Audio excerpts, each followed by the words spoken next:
OTAs are now officially over as of yesterday. Mini camp, just 3 days of it, but it's mandatory, begins next week. So I'm going to ask you a question now that I probably should be asking you in, I don't know, a few weeks. Good morning to you. Good Friday morning. I'm Dejan Kovacevic of DK Pittsburgh Sports. This is Daily Shot of Steelers. It comes your way bright and early every weekday.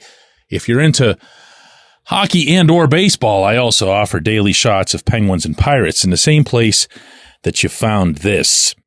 How would you feel, you, talking to you there, if this were the roster for the season opener in September? How would you feel if this were the group that got off Andy Weidl's figurative buses in Atlanta? Or maybe I can ask this more pointedly, how would you feel if training camp opened like right now and Omar Khan made it clear and you believed him, I'm done. I'm not doing anything else, barring injury? Because it's funny, for all the fuss, and rightly so, over Cam Sutton returning, the real football facet of that move is that he probably completed the defense. I believe that. I think you can go around every position there, all 11 starters, even guys that would come in, substitute, and except for a depth guy here or there, defense is done. I can count a handful of defensive linemen. I can count easily 3 edge rushers, 4 inside linebackers. You've got your safeties, you've got your outside corners, and now you've got a slot corner. And again, you can keep adding. You can keep looking for different guys and come in and hope that they do well. But realistically, they're going to be depth. Offensively, you've got not 1 but 2 starting quarterbacks, not 1 but 2 starting running backs, not 1 but 2 starting tight ends. You've got some questions on the offensive line, but you're not lacking pedigree anymore. All of the questions are really fun questions to ask now. And guess where we ended up? Of course we ended up at wide receiver. Take it from the guy who's been bringing this up endlessly way before it was cool. Even before Deontay Johnson was traded. And that's because I've had a hard time coming to grips with, even in an offense that's going to be physical and punishing and knock them on their rear ends and all that other stuff under Arthur Smith, I don't see how you survive, much less thrive in the National Football League with just one established, known commodity at the wide receiver position in the year 2024. I just don't. I can appreciate the concept of Pat Freiermuth as a WR2. Heck, I'll do more than appreciate it. I'll applaud the idea of getting him more involved. As Muth told me himself just a couple of weeks ago, this is what I was drafted for. It was for this purpose. And he's ecstatic over it, and he should be. Imagine being allowed to finally perform at your peak with the stuff that you do the best. He's always been a catch-first tight end, including all through his time at Penn State. But is he a WR2? I mean, what are we talking about when we think of that slot on the depth chart? Are we thinking of 10, 12 catches a game? Yeah, I saw Muth do it against Cincinnati. I was there.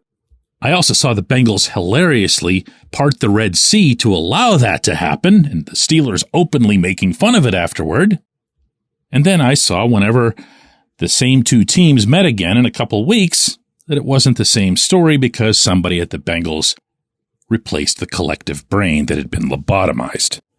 Muth's a good tight end. He's capable of doing really, really good tight end things. I don't know that he'll get you those kinds of numbers. And for that matter, I don't know that George is going to get you WR1 numbers.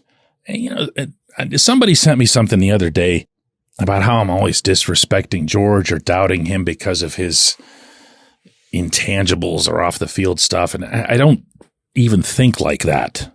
Not on this subject. When I picture George at his best, I picture George over the final month of last season when he and Mason Rudolph developed a mutual trust, and you saw George running all kinds of different routes, stuff that I didn't know he had in his arsenal, and making quality football plays off of that. Now, if he can do that in Latrobe, and he can carry that into exhibitions And more important than any of that, obviously, carry that into games. Continue where he left off. Okay, great. I would just like to see a lot more of it before fully buying in. And in the interim, with due respect to encouraging and lauded performances by both Calvin Austin and Van Jefferson at OTAs, it was OTAs. Both are going to have to show that they can do it whenever the pads come on in Latrobe. Or will it be too late by then for Omar to go ahead and make this massive move that a lot of us, myself included, thought was coming at the NFL draft when he restructured Alex Highsmith's contract the night before the first round? It might be. You never know which situation gets solidified where. There's only a handful of these guys that ever come up in the discussion. It's not just the two in San Francisco. It's not just Brandon Ayuk and Deebo Samuel. There's Cortland Sutton in Denver. There's others. But those things can kind of sort themselves out, and then you're left out in the cold.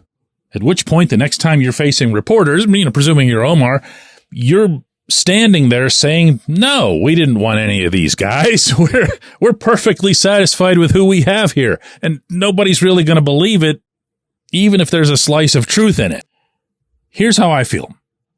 If this is the team and these are the wide receivers, I'm not sure that I would go, pouting about it or freaking out. But if you have the cap space, and Omar does, you have other capital like draft picks, and Omar does, and you can get yourself not just another run-of-the-mill, he's better than the guy that we have type of wide receiver. If you can get yourself an impact guy, and impact guys are available, come on, man. When we come back, J1Q. Luxembourg, Garbett, Kelly & George. LGKG is a personal injury law firm in Western Pennsylvania that represents people hurt in car accidents or who need help with workers' comp or medical malpractice. When the attorneys at LGKG make you a promise, they keep it. They've been keeping promises in our region for over 80 years. LGKG's been AV rated, the highest rating a law firm can receive, and they've been designated super lawyers. That's actually a thing for over 15 years. It's a rare combination. LGKG has offices in Cranberry, Newcastle, Beaver Falls, Butler, and Elwood City. Learn more about them by visiting lgkg.com or by calling 888-842-5454. LGKG.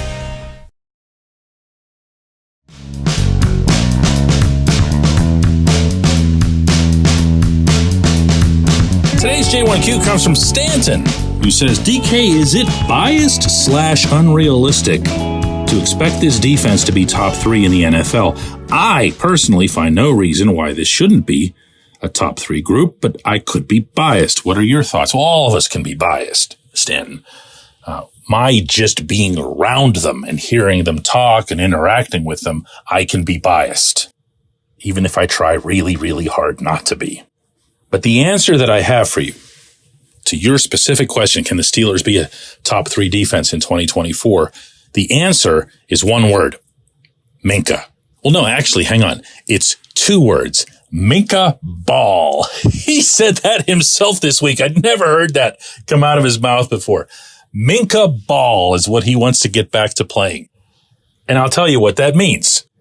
It means he's aware that the Steelers have done an awful lot of shoring up of other positions, including positions on the secondary, and that all of that is aimed at making Minka a wild card again, free to roam wherever it is that he wants. Same way Troy Polamalu used to be, only in a different light. They're very different safeties, obviously. Troy did a lot of his roaming. Well, you remember it. Wherever it was that he wanted, including over the line of scrimmage and into the quarterback's face. That's not Minka. If you had to compare Minka somewhere between the scale of Troy and Ed Reed, he'd be closer to the Reed side. He's a ball hawk. He's going after not just turnovers, but principally turnovers. If he makes one a game, and I know that's insane, but I'm just throwing it out there. If he makes one a game, if it's the only thing he does in a given game, that is a seismic impact on the game. And that might be the only thing, I think, that was really missing from the defense last year. Yeah, they got worn down early because the offense would go out there. You remember it. Everything was 3 and out, 3 and out, 3 and out. And by the time a month had gone by on the schedule, those guys were just shot. There also was the run defense crisis. Cam was out. Nobody really had a replacement for him. Cam comes back, and he was able to plug the run holes, but he wasn't able to do much else. And then all of the inside linebackers went down except Elandon Roberts. All of the safeties went down except, including all of them. They all went down. One after the other, right down the depth chart. Pulling people off the couch, pulling Miles Jack off the couch. So looking at the 2023 defense is really, really tough. If you want to throw in the playoffs, that was the game that TJ Watt missed. So first and foremost, and I've already gotten this answer from a bunch of these guys on that side of the ball, what they really, really need is their health. They really, really, really need to just stay on the field. If they do that, I don't have any doubts about the performance levels of their very best guys, and that obviously would be headed by TJ and Minkah. But if there's going to be a biggest difference, if there's going to be a wild card, if there's going to be something that sends this defense into the kind of orbit that you're describing, it's going to be Minkah coming up with the turnovers. Not alone. The rest of the secondary has to do the job. Patrick Queen has to be Patrick Queen. Maybe Peyton Wilson does just walk right onto the field and blow us all away. So I would put the inside linebackers as maybe the number 2 variable in terms of reaching that height. But yeah, turnovers and takeaways and Minkah, that's where you want to be going. I appreciate the question. It's a good one. I appreciate everybody listening to Daily Shot of Steelers. We're going to do another one of these on Monday.